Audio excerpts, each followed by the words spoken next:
বন্ধুরা, যদি আপনি ভারত ও ইসরায়েলের পরিস্থিতি দেখেন তাহলে সবকিছু একই রকম লাগবে। বিশেষ করে সুরক্ষার মামলায় দুই দেশেই জায়গা কম, মানুষ বেশি। ভারতে একই স্থিতি রয়েছে। শত্রুর কথা বললে দুটো দেশই শত্রু দ্বারা ঘেরা। ভারতের শত্রু তো এমন যাদের কাছে পরমাণু হাতিয়ারও রয়েছে। আর এই সমানতাকে দেখেই দুই দেশ 2017-তে একজোট হয়েছিল আর দুজনেই এক ভিন্ন ধরনের হাতিয়ার তৈরির দিকে লক্ষ্য রেখেছিল, যেখানে ভারতের তরফ থেকে DRDO ছিল আর ইসরায়েলের তরফ থেকে ইসরায়েলি এরোস্পেস এজেন্সি শামিল ছিল। এই দুই দেশ মিলে 2017-তে এক এমন হাতিয়ারের ওপর কাজ করা শুরু করে দিয়েছিল যা দুই দেশেরই সাধারণ জনগণকে বাঁচাতে পারে। যদি দুই দেশকে কখনো যুদ্ধের সামনা করতে হয় তাহলে যুদ্ধ যেন সীমাতেই সীমিত থাকে, দেশের সাধারণ নাগরিকের ওপর যেন কোনো প্রভাব না পড়ে। এটা নিয়ে দুই দেশ খুব দ্রুত কাজ করা শুরু করে আর কেবলমাত্র 3 বছরের মধ্যেই হাতিয়ার তৈরি করে দেখিয়ে দেয়। আর কালের একটা সফল পরীক্ষা করা হয়ে গেছে। এই পরীক্ষার মাধ্যমে দুই দেশের সেনাই কনফার্ম করে দিয়েছে যে তারা এটা ব্যবহার করতে চলেছে। দুটো দেশের জন্যই কেন এটা এত গুরুত্বপূর্ণ।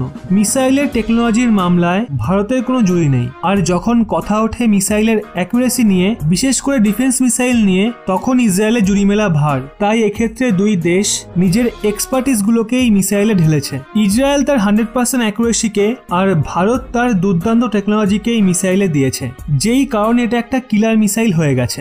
আর এই মিসাইল তার টার্গেটকে 100% অ্যাকুরেসির সঙ্গে ধ্বংস করতে পারে, যার জন্য এটা নিয়ে দুনিয়া জুড়ে চর্চা হচ্ছে। যদি আমরা এই মিসাইলের স্পেসিফিকেশনের কথা বলি তবে এটা একটা মিডিয়াম রেঞ্জ মিসাইল। শত্রুপক্ষে যত এরিয়াল টার্গেট রয়েছে যেমন যুদ্ধ বিমান, ড্রোন, মিসাইল, ওই সবগুলোকেই 70 কিলোমিটার দূর থেকে ধ্বংস করে দেবে। মানে যদিও এই মিসাইলকে দিল্লিতে মোতায়েন করা হয় তাহলে শত্রুপক্ষের যুদ্ধ বিমানকে দিল্লিতে ঢোকার আগেই ধ্বংস করে দেবে। যেই জন্য ভারত একটা multi layer air defence system তৈরি করে নেবে। সাথেই এটা একটা হাইলি মোবাইল ডিফেন্স হতে চলেছে। মানে আমরা যদি চাই তাহলে এটাকে সেনার ইউনিটের সঙ্গে মোতায়েন করতে পারি। মনে করুন ভারতের সেনার একটা ইউনিট রয়েছে যেটা দিল্লি থেকে লাদাখ যাচ্ছে। এবার মনে করুন রাস্তায় কোথাও চীন সেটাকে টার্গেট করার চেষ্টা করে, বোমবার দিয়ে হাজার হাজার সেনাকে একসাথে মারার প্ল্যানিংও করতে পারে। তাই এহেন পরিস্থিতিতে সেটা কোনো ট্র্যাকে মোতায়েন থাকবে আর শত্রুপক্ষের আগত কোনো এরিয়াল অবজেক্টকে সহজেই টার্গেট করে ধ্বংস করতে পারবে। 5 থেকে 10 মিনিটের মধ্যে এটাকে ডিপ্লয় করা যাবে। এই জন্য এই মিসাইল ভারতের সেনাদের 24/7 মানে 24 ঘন্টা 7 দিন সুরক্ষা দেবে। এই জন্য এটাকে এত গুরুত্বপূর্ণ বলে মনে করা হচ্ছে।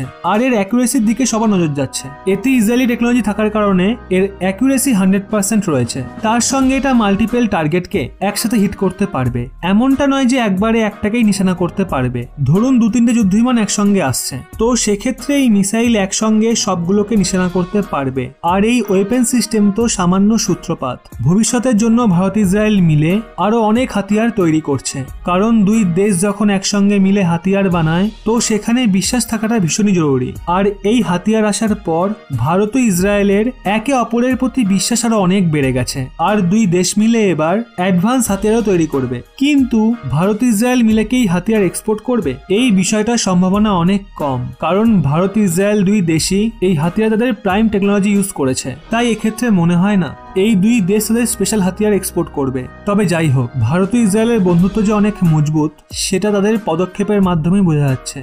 এই ব্যাপারে আপনাদের কি মনে হয় অবশ্যই নিচে কমেন্টে জানান। এবং এরকমই ব্যাক টু ব্যাক আপডেট পেতে রহস্য বাংলা এই চ্যানেলটি সাবস্ক্রাইব করে পাশের বেল আইকনটি অল করে রাখুন।